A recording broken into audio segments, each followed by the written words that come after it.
I got to say something to Brass here and say, yeah, I do. I do enjoy your book. He's in the chat.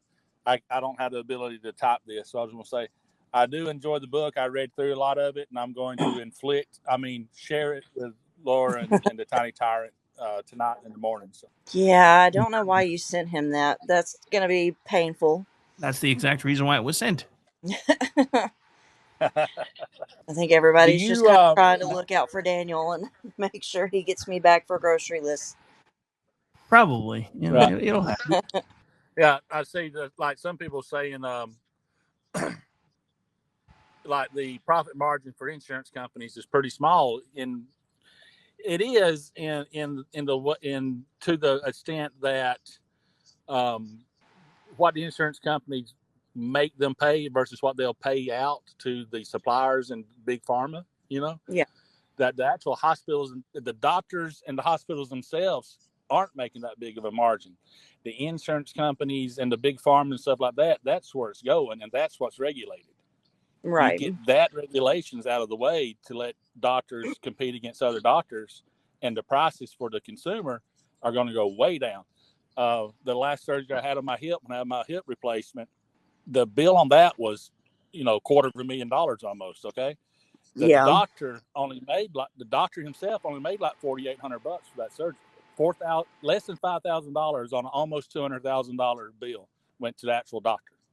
Insurance, big pharma, all that kind of regulations where you have to go in and get your rehab, all that kind of stuff. The insurance companies was making all that money. The rehab guys, if I was able to pay out of pocket for my rehabilitation, would have been like $50 a visit.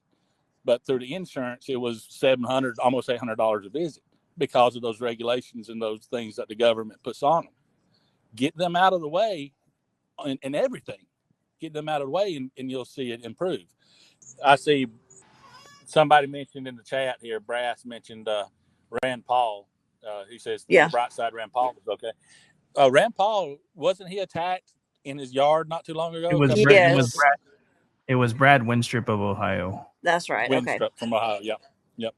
But yeah, Rand Paul actually was attacked by his own neighbor right out in his front yard, and he actually, was that politically motivated, or was that politically motivated, or was Rand Paul just cutting his grass too early on a Saturday morning? Because I kind of I do want to say that it was slightly political, but I do think him and his neighbor had some words. Yeah. Okay. Well, before we get any further, Mr. Brass has earned this and this. He just asked if a double amputee commits a mass shooting, would it still be accurate to call him armed? You got a sad trombone interim shot off of that one, sir. Brass is always pretty good, but it's just like, my gosh, dude, jokes, So if he was double amputee, would he be shooting with his feet then? Because that'd be pretty interesting to watch. If I say you'd kind of, if someone like that did pull off a mass shooting, there'd be kind of part of me that goes, "Oh, okay, you made it happen." That was pretty shitty, but impressive, Yeah.